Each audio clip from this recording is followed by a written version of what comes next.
Ayah, hari ni ayah guna motor tak? Gunalah, ayah kan nak pergi kerja. Kalau adik nak bawa motor sendiri pergi sekolah pas tua, boleh tak ayah? Mana boleh. Adik kecil lagi. Lagipun adik tak ada lesen. Nanti kena tangkap tak boleh. Kena saman.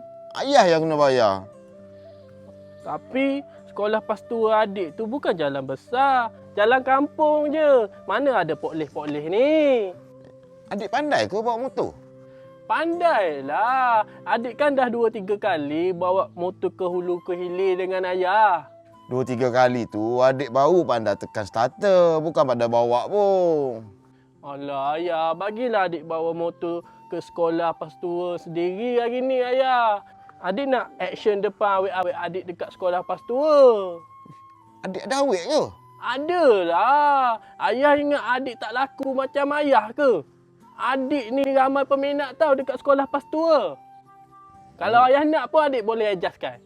Boleh lah ayah. Hari ni je. Tak boleh, tak ada. Kalau adik nak pergi dengan motor, ayah hantar. Yalah.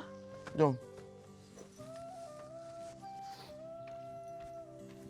Adik nak tekan starter. Adik nak tekan starter. Yalah. Ayah pegang ni.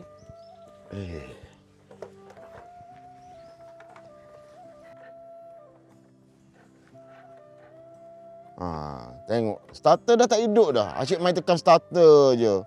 Sampai kom bateri. Dah, ayah start kaki ni. Ni, pegang kayu.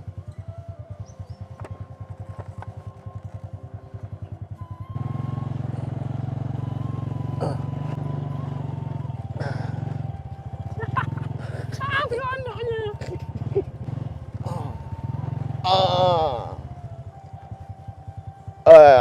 Dah sampai.